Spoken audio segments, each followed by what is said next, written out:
अस्सलाम वालेकुम। अच्छा, मेरी वॉइस ऑडिबल है सबको? वालेकुम सलाम जी। अच्छा, आज हमने हेपेटोलॉजी खत्म करनी है। और पेज नंबर 340 61 एमसीक्यू पे थे हम लोग। और कल से गेस्ट्रो करनी है। अच्छा, इससे पहले हम स्टार्ट करें थोड़ा सा वो ये जो क्वेश्चन क्यूरीज थे वो कल सॉरी मैं नहीं पढ़ सकी रात में। और आज मैं वो पेंटागेस्टिन वाला आज कंफर्म रात में बैठ के पढ़ती हूँ, तो फिर बताती हूँ आप लोगों को। अच्छा, मुझे ये बताएं कि बार्सिलोना क्राइटेरिया सबको समझ आ गया था? कौन रिवाइज करेगा उसको? बार्सिलोना में क्या क्या, मिलान क्राइटेरिया क्या था? कौन रिवाइज करेगा? डॉक्टर महबूब हमारे साथ हैं। हाँ जी, करेंगे आप? डॉक्टर इकबाल? हाँ जी, बस कोई मैं भी? नंबर हाँ। ऑफ लेजन और साइज देखना था। हाँ, तो तो नंबर ऑफ लेयर्स पे कौन सा क्राइटेरिया अप्लाई होता है? नंबर ऑफ लेजन जिसमें 3 लेजन हो लेस देन 3 सेंटीमीटर, और दूसरा एक सिंगल लेजन का मोर देन 5 सेंटीमीटर। ये जो फर्स्ट क्राइटेरिया लीवर और ट्रांसप्लांट का है, मिलान क्राइटेरिया अप्लाई करते हैं हम, बार्सिलोना के ऊपर ही मिलान अप्लाई कर रहे हैं। ठीक है, और? अच्छा, तो अ, क्या और क्या था? कौन सी ड्रग्स मैंने आपको कहा था फर्स्ट लाइन हो चुकी हैं? आप बता सकते हैं कोई कॉम्बिनेशन किसका था? सूर्य सूर्य पिना आपका। सुरेफिनिप तो सेकंड लाइन पे चली गई है। फर्स्ट टाइम मैं आपको इसलिए बता देती हूँ क्योंकि आपका ना लेटेस्ट गाइडलाइंस के नंबर होते हैं 5 नंबर क्लिनिकल एग्जाम में। तो अभी आपको याद रहेगा तो फिर फायदा होगा क्लिनिकल में भी।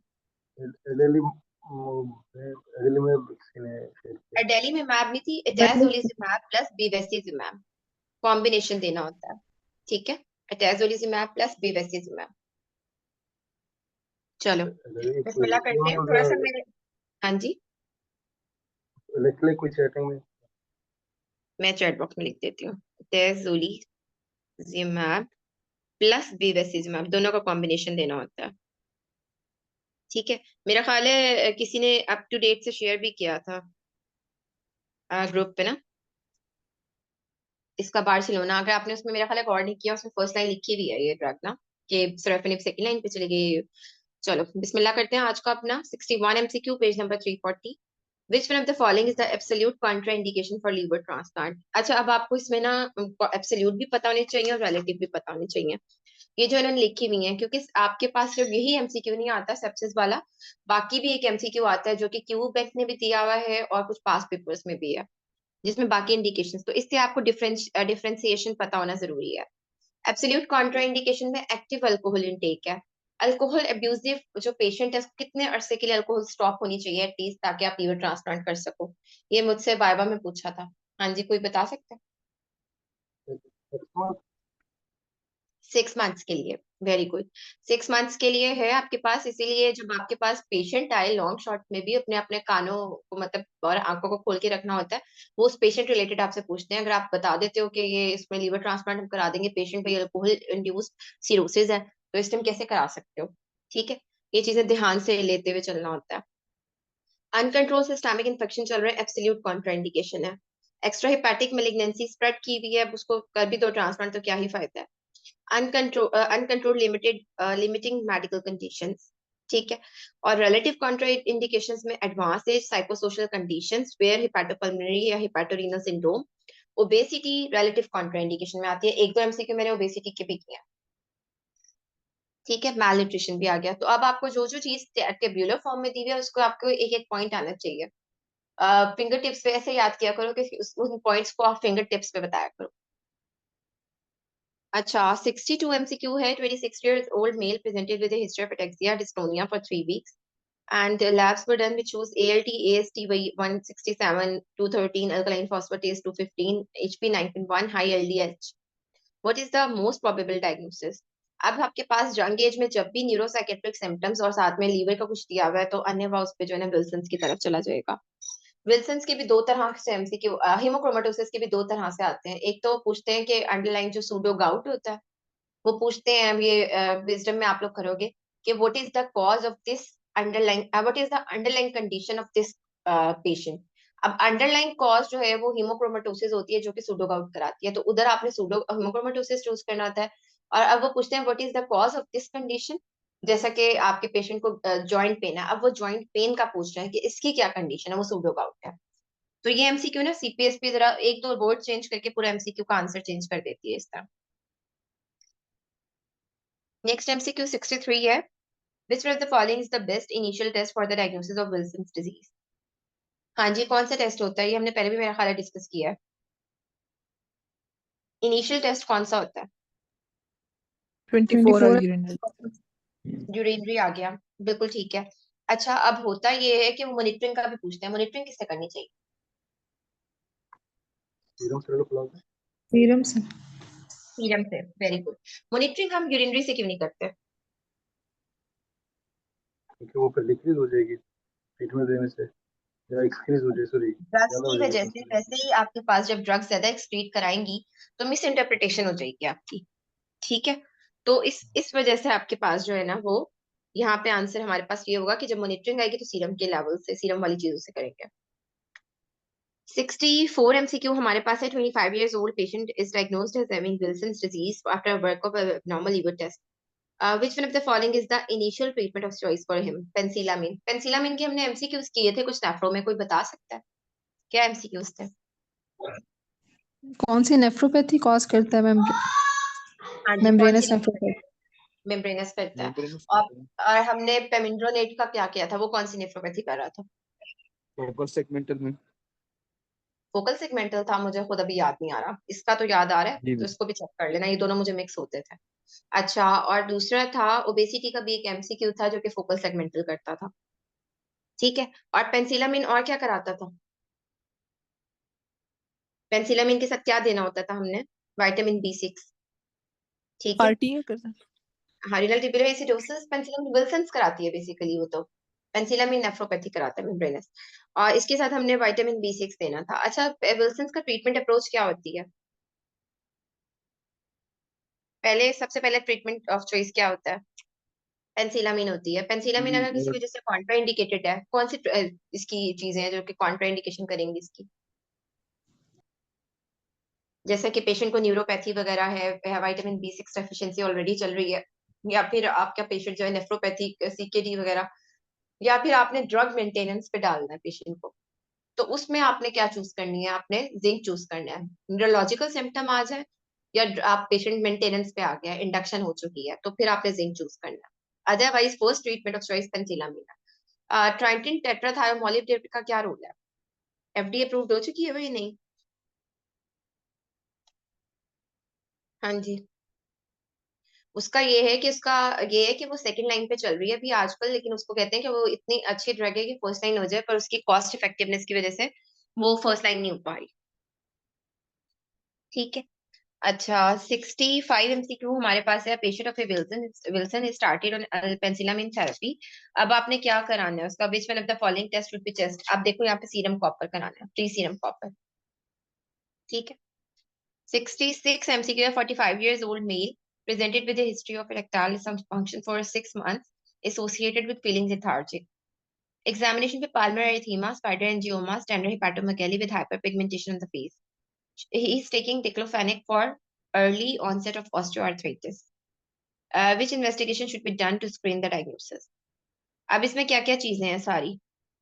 हीमोक्रोमेटोसिस के लिए आप जब आपके पास लॉन्ग केस या शॉर्ट केस में आता है तो आपने वैसे ही जीआईटी के सिस्टम में कहना होता है कि I would like to complete my examination by looking at the genitalia and digital rectal examination.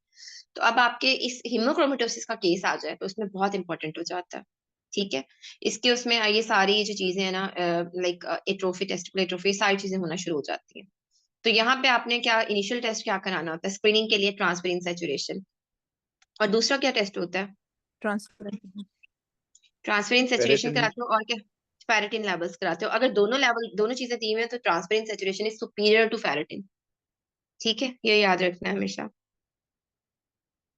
67 MCQ है। 48 years old patient with a hepatitis C related decompensated cirrhosis presented with hematemesis for 3 hours. You have resuscitated the patient and started on Turlip. Which one of the following feature will reduce mortality in this patient?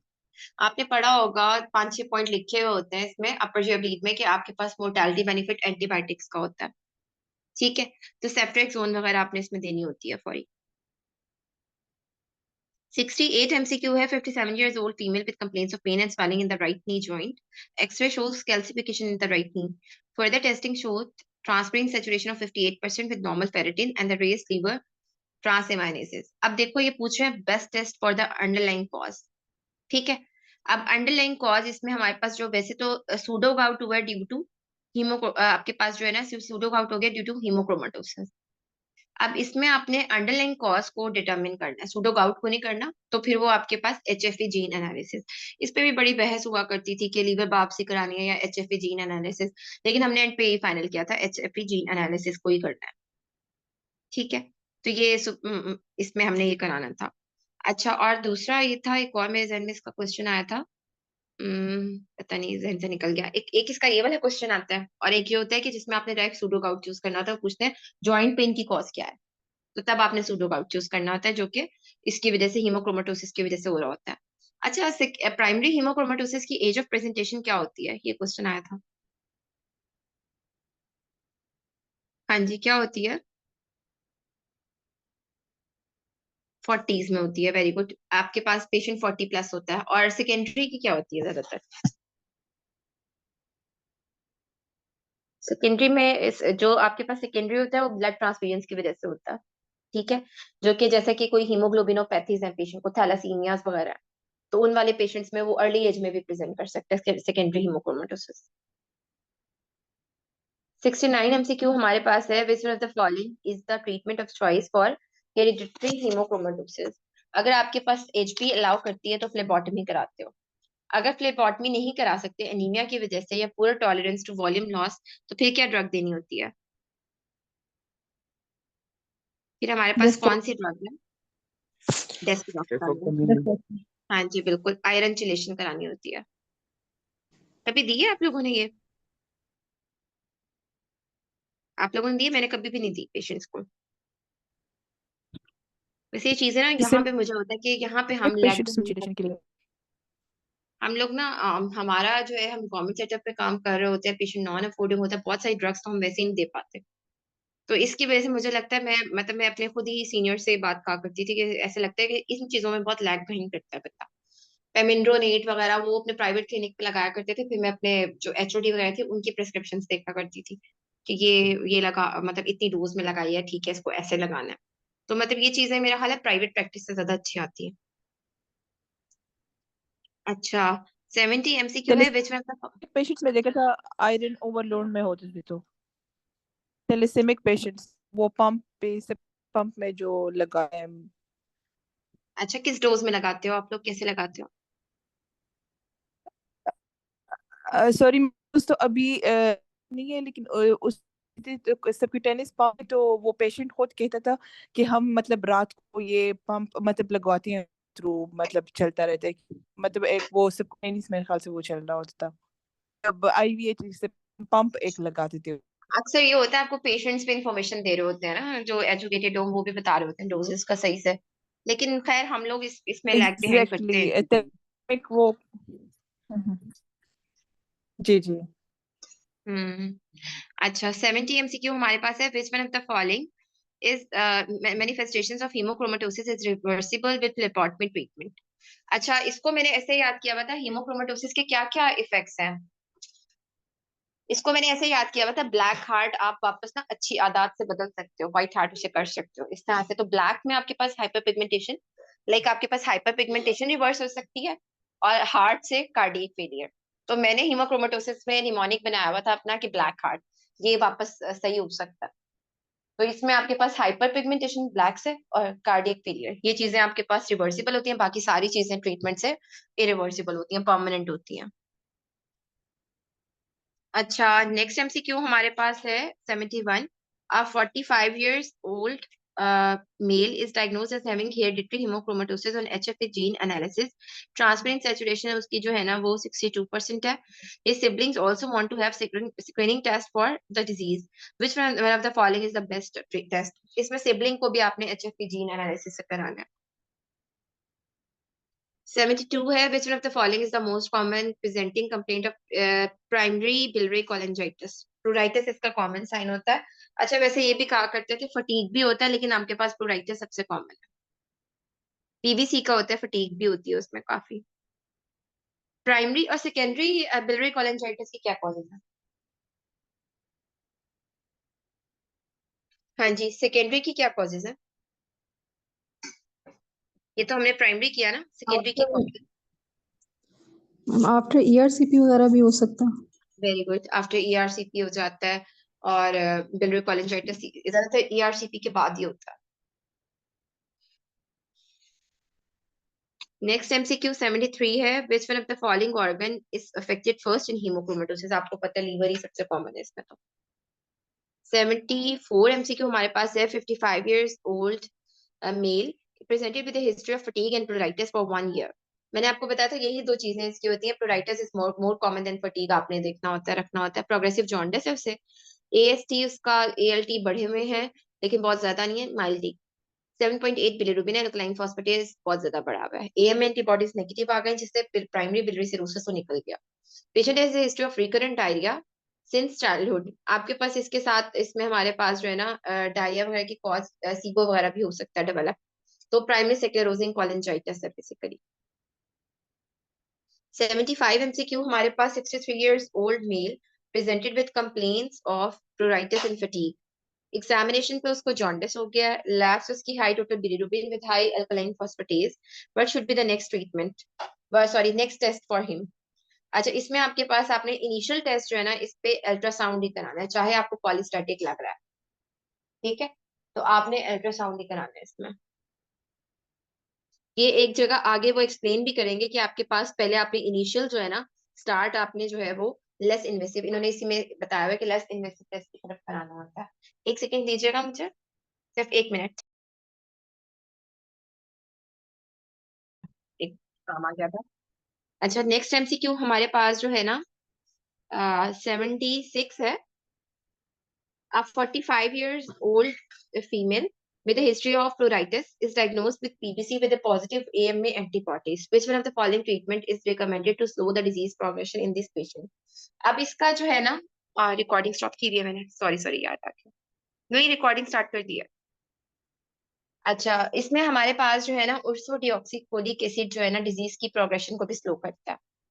अच्छा, इसमें आपके पास अगर primary biliary cirrhosis है, treatment of choice आपने प्रोराइटिस के लिए क्या देना है और आपने वैसे ट्रीटमेंट क्या देना है, इसकी क्या अप्रोच होती है? हाँ जी, कौन से प्रोराइटिस का अगर आता है तो फिर क्या ट्रीटमेंट दोगे?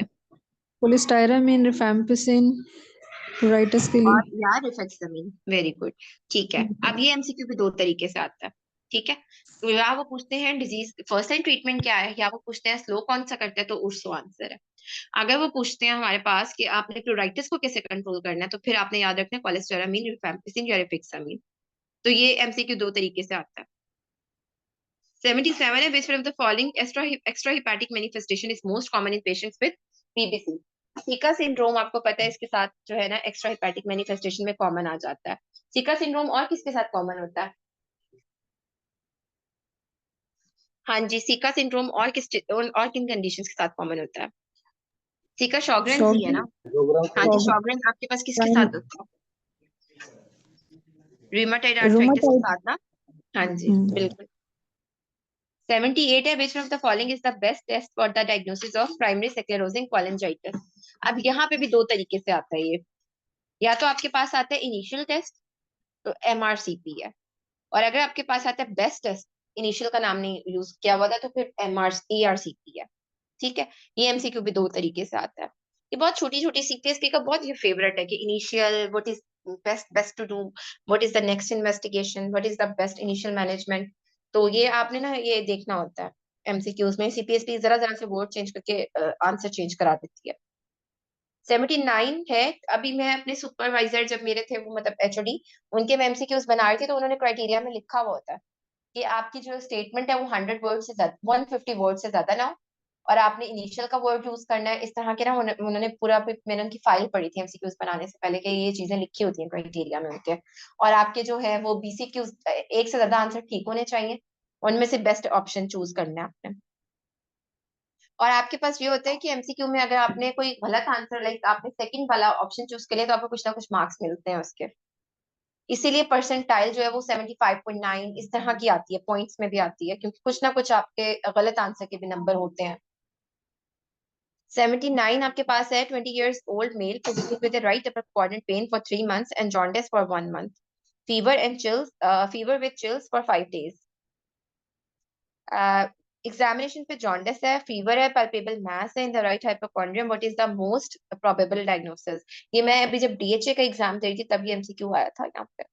कोलिडोकल सिस्ट आपके पास यंग बच्चे मतलब यंग एज पेशेंट है, और आपके पास वैसे भी हम लोग ना जब क्लिनिकल एग्जाम भी करते हैं ना प्रिपरेशन, तो उसमें यही देखते हैं कि अगर पेशेंट की इमेसिएटेड लुक नहीं है और एक्यूट प्रेजेंटेशन है, तो फिर आप क्या बनाते हो, कोलिडोकल सिस्ट बना देते हो जॉन्डिस में, इसमें ऑब्स्ट्रक्टिव जॉन्डिस में, या फिर आप बना देते हो कोलिडोकोलिथियासिस। ठीक है, ये दो ऑप्शंस में हम रखते थे। और अगर आपके पास पेशेंट की इमेसिएटेड लुक है तो फिर हम पेरिएम्पिलरी या एम्पिलरी मास बनाते थे। हाँ जी, रिफ्लेक्सिव में इनका रोल है प्रोराइटिस में, doctor Ayesha.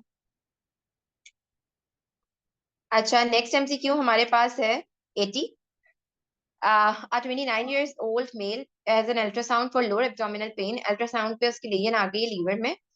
CT liver was done to evaluate the lesion, which shows a low density lesion with intense arterial filling and no venous washout. देखो, आर्टीरियल एनहांसमेंट है लेकिन डिलेड वीनस वॉशआउट नहीं है। तो यही मैंने आपको कल बताया था, एचसीसी और हीमएंजियोमा को डिफरेंशिएट करता है। ठीक है, तो यहाँ पे हमारे पास आंसर क्या है, हीमएंजियोमा। क्लियर हो गया यहाँ पे सबको, एचसीसी में और हीमएंजियोमा में ट्राइफेजिक सीटी का क्या डिफरेंस है? क्लियर है? यहाँ पे आर्टीरियल एनहांसमेंट दोनों में हो रही है, लेकिन इसमें जो है ना लो है, जो आपके पास हीमएंजियोमा इसमें लो है और नो वीनस वॉशआउट है। नहीं, एडिनोमा डिफरेंट है, हीमएंजियोमा डिफरेंट है। हीमएंजियोमा तो वेसल्स का है ना। मेरे अपने मैं आपको बता रही थी ना, मेरी कजन का बेटा है जिसको विल्म्स ट्यूमर था, नेफ्रोलिक किडनी का ट्यूमर था उसको ना, उसके जो है ना वो बहुत ज्यादा बहुत फेयर कॉम्प्लेक्शन उसका, तो उसके जो है ना ये सारे कैपिलरीज जो फेस मतलब थोड़े से बाजू पे जैसे हीमएंजियोमास बने होते हैं वेसल्स के, तो उसके वो भी था, उसमें लिखा हुआ था कि फेयर कॉम्प्लेक्शन में होता है। तो हीमएंजियोमा आपके पास जो है ना ये वेसल्स का है, बेसिकली लीवर के अंदर एक है जैसे ट्यूमर, और जो एडिनोमा है वो एक अलग ट्यूमर है, उसकी कैटेगरीज बिल्कुल डिफरेंट है। तो यहाँ पे हमारे पास जो है ना ये low arterial enhancement with no venous washout, ये आप एडिनोमा जो आपके पास बिल्कुल ओसीपीस के साथ होता है। जो ट्राइफिजिक सिटी में आपके पास arterial enhancement with delayed venous washout का वर्ड हो तो वो एचसीसी है।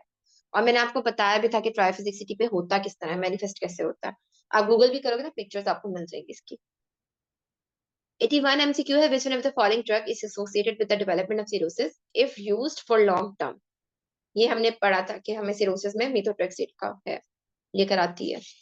82 है, which one of the following is the common presentation of non-cirrhotic portal hypertension? Non-cirrhotic portal hypertension ये एक रट्टे वाला था, esophageal varices जो है ना इसमें कॉमन होती हैं आपके पास non-cirrhotic portal hypertension में। Non-cirrhotic portal hypertension की कितने टाइप्स हैं? Non-cirrhotic portal hypertension में आगे क्या क्या चीजें आ जाती हैं?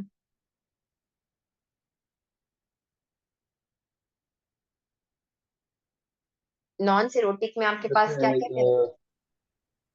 portal Hematocardal thrombosis, vein और शिस्टोसोमियासिस बट कैरी भी आता है। बट कैरी बिल्कुल हो सकता है, but carry one of the cause हो सकता है इसमें। आपके पास यही मैं आपको बता रही हूँ, पोर्टल टाइप है ना, प्री हिपैटिक, पोस्ट हिपैटिक और हिपैटिक। एक अप टू डेट, शिस्टोसोमियासिस भी आता है इसमें। वेरी गुड, शिस्टोसोमियासिस भी आता है। इसको आपने पहले डिवाइड कर लेना है, प्री हिपैटिक, पोस्ट हिपैटिक और हिपैटिक, 3 कैरेक्टरिस्टिक्स में डिवाइड करोगे। फिर उसके बाद हिपैटिक की फर्दर टाइप्स हैं, साइनसोइडल, पोस्ट साइनसोइडल और प्री साइनसोइडल, इस तरह है। तो ये आप इसकी एक जो अच्छा टेबल मिलता है ना नॉन सिरोटिक पोर्टल हाइपरटेंशन का, ये आपको अप टू डेट से मिलता है। अब ये कोई ना कोई शेयर कर देगा ग्रुप पे इसके बाद।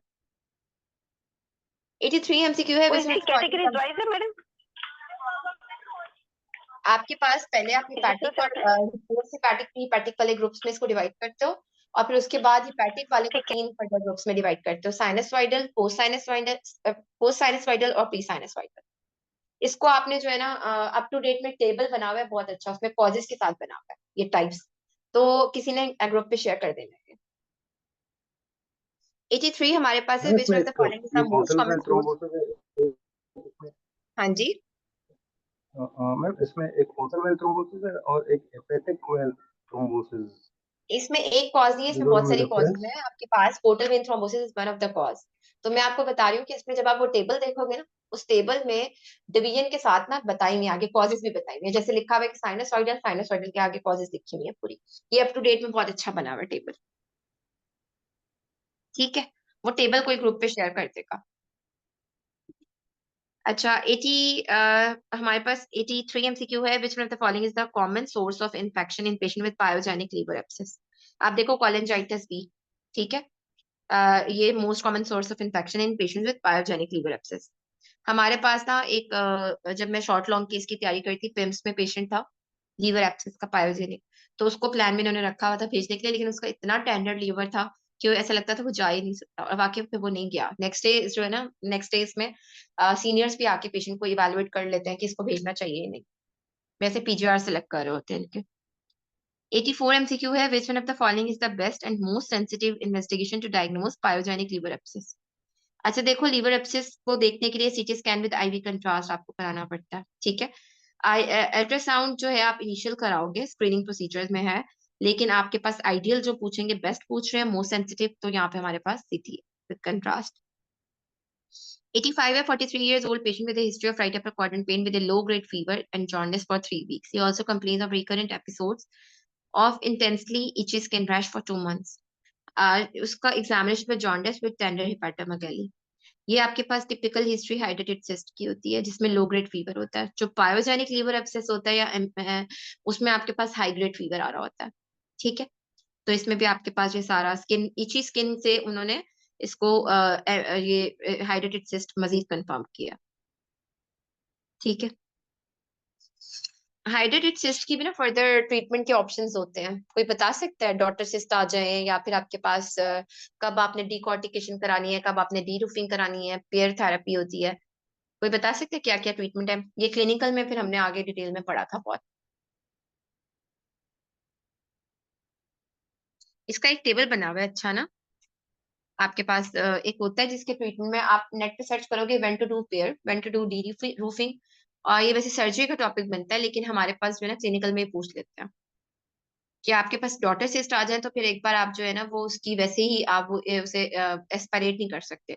अच्छा, ये हमारे पास रिटर्न में भी आता है, एस्पिरेशन की इंडिकेशंस क्या क्या है इसमें, कब आपने सर्जरी की तरफ जाना है और कब एस्पिरेशन कॉन्ट्राइंडिकेटेड है। साइज पे भी डिपेंड करता है।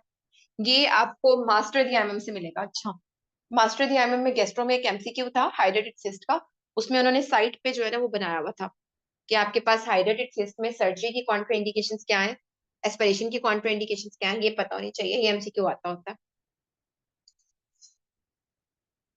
अच्छा, 86 एमसीक्यू है। 45 years old patient with a 15 years history of left-sided ulcerative colitis with presented with pruritus for 6 months. Labs were done which showed bilirubin of 4.2 with ALT 65, alkaline phosphatase 450. अब देखो यहाँ पे appropriate investigation कर रहे हैं। Next, तो next हमारे पास जो है वो MRCP आ जाएगा, कोलेस्टेसिस डेवलप हो रहा है। 87 एमसीक्यू हमारे पास है। An athlete has taken some drugs to increase his stamina. आपको पता चल गया कौन सी ड्रग हो सकती है। एचपी पे उसकी जो है ना 19.3 और ही लुक्स प्लेथोरिक। कौन कौन से ट्यूमर्स हैं आपके पास जो कि आपके पास सेकेंडरी पॉलीसाइथेमिया कराते हैं? Renal cell carcinoma. Renal cell carcinoma, very good. और लंग कार्सिनोमा। लंग कार्सिनोमा, पता नहीं, उसका नहीं मुझे आइडिया। लंग कार्सिनोमा का कराते हैं, पॉलीसाइथेमिया कराता होगा वैसे तो, हाँ। और आपके पास यूट्राइन कार्सिनोमा, फाइब्रॉइड्स कराते होते हैं ये। और इसकी भी लिस्ट ना पूछा करते थे जब कार्सिनोमास मुझे याद पड़ता है मैं कर रही थी, तो ये मेरे सुपरवाइजर मुझे पार्ट 2 की जब तैयारी करा रहे थे तो वो पूछते थे क्लिनिकल एग्जाम में। मैसेज इन एब्डोमेन का जब टॉपिक किया था मैंने, तो 5-6 ही ट्यूमर्स हैं। विल्स ट्यूमर बिल्कुल कराता है। 88 एमसीक्यू हमारे पास है। अच्छा, यहाँ पे एमसीक्यूज मेरा ख्याल है खत्म हो गए। इधर इधर इधर के तो खत्म हो गए। अब हम इधर से मैं बुक से पढ़ा रही हूँ। 88 एमसीक्यू है। 48 years old, एक सेकंड में स्क्रीन मैन कर दूं, यहाँ पे एमसीक्यूज खत्म हो गए। 48 years old male with DCLD due to hepatitis C infection presented with worsening ascites with fever.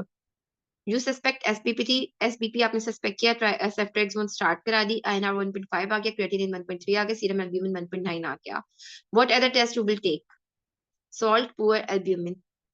ठीक है, यहाँ पे अब आपने उसे सॉल्ट नहीं देना, हम सॉल्ट रिस्ट्रिक्शन कराते हैं। मैंने आपको बताया था ना, मेरे साथ एक कोलीग थी, उसकी फर्स्ट अटेम्प्ट क्लिनिकल की नहीं हो सकी थी और वो बहुत लाइट थी, बहुत ज्यादा। उसको सबने ना मिसगाइड कर दिया था कि तुम्हारे तो रिटर्न इतनी अच्छी तुम्हारी तैयारी है, तुम तो क्लिनिकल आराम से निकालोगी, आपको ना फौरी से खुशफहमी में भी नहीं आना चाहिए। उसका टॉक्स ही नहीं हो सका था।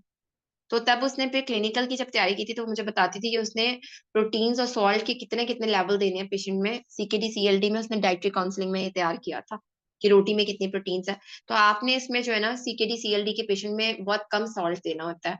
ठीक है, कितना सॉल्ट दे सकते हो आप इन पेशेंट्स को, आप बताते भी हो?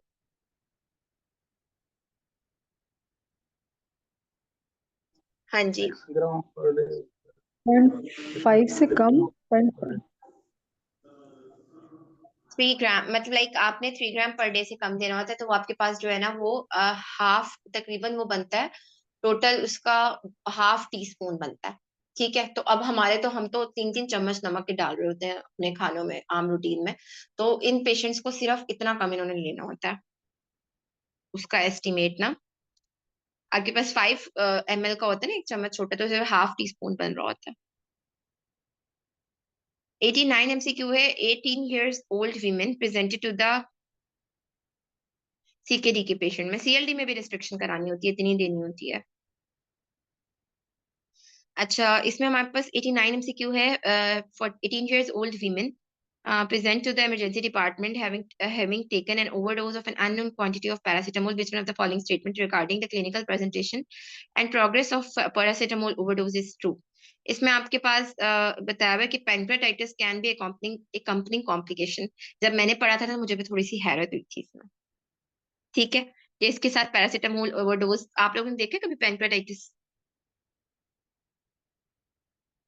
मैडम किसके साथ पैंक्रियाटाइटिस, प्लीज रिपीट करेंगी, मेरे पास बुक नहीं है। अच्छा, इसमें उन्होंने पूछा हुआ है कि पेशेंट ने पैरासीटामोल लिया है, तो clinical presentation and progress of paracetamol overdose is true, इसमें कौन सी स्टेटमेंट ट्रू है? पैंक्रेटाइटिस उन्होंने बताया कैन बी accompanying कॉम्प्लिकेशन। ठीक है, वे उन्होंने कहा वैसे तो रेयर कॉम्प्लिकेशन होती है, उसमें उन ऑप्शंस में तो यही ऑप्शन सही बन रहा है, लेकिन स्टिल इसके साथ हो सकता है, इसका मतलब है। 90 MCQ लास्ट MCQ आज का हमारा है। फर्स्ट टाइम 25 सुना है। हाँ है ये, इसे मैंने भी जब ये पढ़ा था, मैंने मुझे जो एमसीक्यूज मुश्किल लगते थे ना, मैंने मार्क करती हूँ अपनी बुक पे ना अलहदा, ताकि पता रहे कि ये मुझे मुश्किल लगा था, मुझे नहीं आया था। वरना तो आपको अक्सर ऐसे होता है ना, जब आप फर्स्ट टाइम कर रहे हो आपको पता चल जाता है एमसीक्यू आ गया, आसान है, हो गया। तो आप भी ऐसे ही किया करो, फिर उसको ना बार बार जब चैप्टर एंड किया करो, तो वो जो एमसीक्यूज आपने मार्क किए हैं उनको दोबारा देखा करो, ताकि आपको अंदाजा रहे अच्छा मुझे एमसीक्यू नहीं आया था। तो उस तरह आपकी रिवीजन, जब आप एक चैप्टर तैयार करते हो उसके साथ भी आपकी रिवीजन हो जाती है वो, कि क्योंकि जो आ गए हैं वो तो इसका मतलब आपको कॉन्सेप्ट है उस चीज का, जो नहीं आ रहा है उसका नई चीज पता चली, या तो उसको अपने नोट्स में लिखा करो, क्योंकि समटाइम्स आपको एट द एंड जो लास्ट 2 days होते हैं ना, उसमें आप अपने नोट्स रिवाइज करते हो, तो फिर वो आपको रिवाइज हो रहे होते हैं वो पॉइंट्स। तो ये काम जरूर किया करो, मैं तो यही करती थी हमेशा। अच्छा, 90 MCQ आज का हमारा लास्ट MCQ। 25 years old दीदी with well controlled non cirrhotic autoimmune hepatitis, autoimmune hepatitis है लेकिन cirrhosis अभी नहीं डेवलप हुआ, attends your clinic to say she is pregnant, she is currently maintained on azathioprine monotherapy, what advice would you give her? आप बताओगे कि disease इसी time, तो इस टाइम प्रेगनेंसी में तो सबसाइड कर जाएगी, लेकिन उसके बाद उसका फ्लेयर अप आ सकता है। कौन सी डिजीज ऑटोइम्यून ऐसी है जो कि प्रेगनेंसी में फ्लेयर अप करती है? SLE। SLE। Very good. Azathioprine आप प्रेगनेंसी में दे सकते हो? इज एजाथायोप्रिन सेफ इन दे सकते प्रेगनेंसी? हैं, दे हाँ, सकते हैं। और postpartum breastfeeding means, I mean to say breastfeeding में, ब्रेस्ट फीडिंग में देते हैं? इसकी यही एक बात है, एजाथायोप्रिन आप प्रेगनेंसी में दे सकते हो, ब्रेस्ट फीडिंग में नहीं दे सकते। ठीक है, सही है। ये हमारे एमसीक्यूज खत्म हुए। गेस्ट्रो इंशाल्लाह नेक्स्ट 3 days में हम निकालेंगे, Thursday Saturday, Thursday Friday Saturday, Sunday को इंशाल्लाह ऑफ रखेंगे। तो कल मिलते हैं इंशाल्लाह, कल भी इसी टाइम पे ही फिर हमारी क्लास होगी, वही 7:15 के करीब आपके। मैम ये ठीक है, जो आपने बात की है ना अभी, एक ये जो ड्रग है एजाथायोप्रिन, तो ये कोई हमें मुझे सोर्स बता देंगे कि जो ड्रग्स प्रेगनेंसी में सेफ हों और लैक्टेशन में ना हो, और जो लैक्टेशन में सेफ हो, इनका कोई अलग सॉलिड टेबल कहीं बना हुआ है ये या खुद से हमें एमआरसीपी की पढ़ते जो बनाना? अल मगरिबी है ना, अल मगरिबी, जी जी तो जी उसमें जी, आप जाओगे फार्माकोलॉजी वाले चैप्टर पे, तो उसमें दिया हुआ है ठीक टॉपिक है ड्रग्स। आप लिखना ब्रेस्ट फीडिंग, तो उसमें आ जाएंगी सारी ड्रग्स, मतलब सर्च कर लेना। ठीक है, पीडीएफ फॉर्म में ठीक सबके पास ठीक मगरिबी उसमें दिया हुआ है सारी ड्रग्स जो कि सेफ हैं ब्रेस्ट फीडिंग में, कॉन्ट्रा इंडिकेटेड है, और इस तरह वो सारा दिया हुआ है उसमें। ठीक, फार्माकोलॉजी में थैंक तो यू हमने पढ़ लिया था ये पहले। एक्सक्यूज मी ठीक मैम। है, कोई क्वेश्चन हो किसी का? हाँ जी। मैडम ये हेपेटोसेलुलर कार्सिनोमा और हेमेंजियोमा का आपने जो वो फाइंडिंग्स अपनी वो जरा मैडम प्लीज दोबारा बता दें। हाँ हाँ। अच्छा देखो, ट्राइफेजिक सीटी आप कराते हो जब भी आपके पास वार्ड में पेशेंट की अल्ट्रासाउंड कराया, मैस मिल गया लीवर पे, अब आप लिखते हो कि ट्राइफेजिक सीटी कराना है, आपने देखा भी होगा वार्ड्स में। तो आप बेसिकली ट्राइफेजिक सीटी क्यों कराते हो? इसीलिए कराते हो कि आपने देखना होता है whether it is non invasive test ही है, क्योंकि आप उसकी तरफ नहीं जा रहे अभी बायोप्सी की तरफ। लीवर के मैस की बायोप्सी लेना एक बहुत खतरनाक काम होता है, क्योंकि आपकी ब्लीडिंग अनस्टॉप भी हो सकती है। तो आप क्या करते हो, एचसीसी और हीमैंजियोमा या बाकी ट्यूमर्स को डिफरेंशिएट करने के लिए कराते हो। आप उसमें करना क्या होता है कि आप देखते हो कि आर्टीरियल इन्हांसमेंट हो रही है या नहीं। आर्टीरियल इन्हांसमेंट क्या होती है? जब आप सीटी की स्लाइड्स देखोगे ना, तो जहां पे एओर्टा इन्हांस हो रहा होता है, यानी यहाँ पे पहले तो आपको एओर्टा एक बॉल की तरह नजर आ रहा होता है। सीटी की पिक्चर्स निकालना नेट पे, तो आपको एओर्टा एक बॉल की तरह नजर आता है। MRCP2 के कैंडिडेट्स को तो बहुत अच्छा पता होता है इस चीज का, क्योंकि उनकी पिक्चर्स आती हैं। तो जो एओर्टा जहाँ पे व्हाइट हो रहा है ना, वहां पे ही जो लेयन है लीवर के अंदर, लेयन पड़ी हुई है, वो भी व्हाइट हो रही है, बहुत ज्यादा इन्हांस हो रही है। तो इसको बोलते हैं arterial enhancement of the HCC. और इसी के साथ इसका डिलेड वीनस वॉश आउट होता है। जो वीनस वॉश आउट होता है एचसीसी का, वो डिले हो जाता है। अब हीम एंजियोमा का इससे डिफरेंस होता है, लो आर्टीरियल इन्हांसमेंट होती है और नो वीनस वॉश आउट।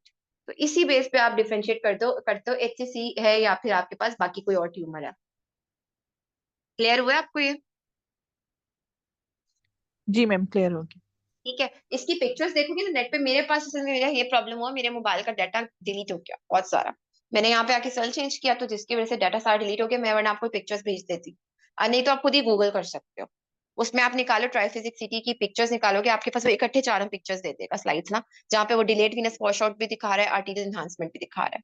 तो उससे आपको मजीद समझ आ जाएगा कि आर्टीरियल एनहांसमेंट क्या है। एनहांसमेंट बेसिकली क्या है कि जहाँ पे एओर्टा एनहांस हो रहा है, वहां पे डीएन एनहांस हो रही है। ठीक है। मैम हाँ जी। मैम विल्सन के टेस्ट रिपीट कर दें प्लीज, इनिशियल वाला और बेस्ट वाला, और यूरिनरी क्यों नहीं कराते स्क्रीनिंग के लिए?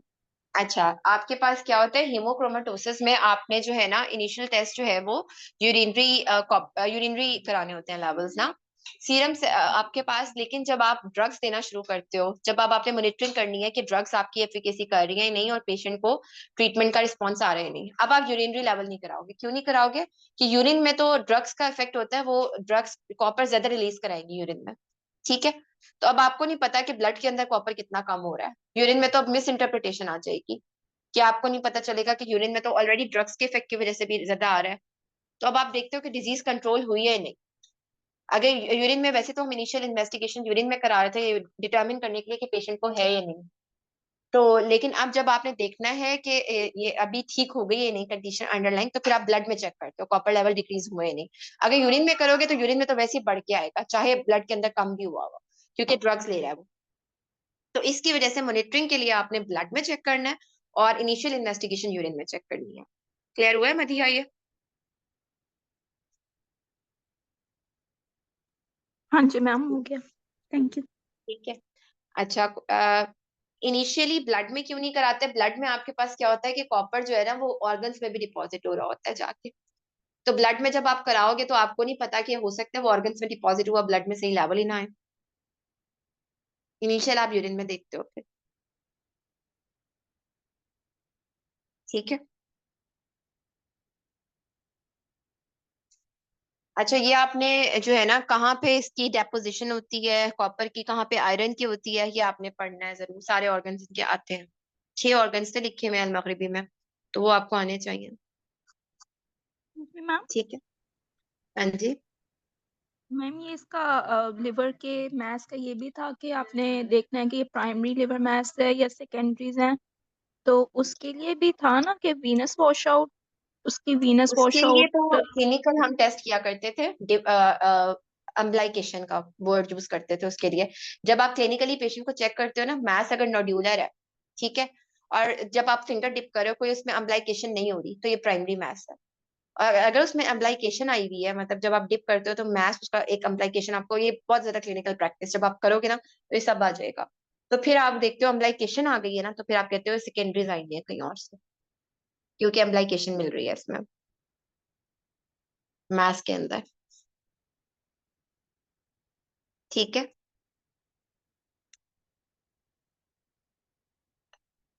कोई और क्वेश्चन हो किसी का?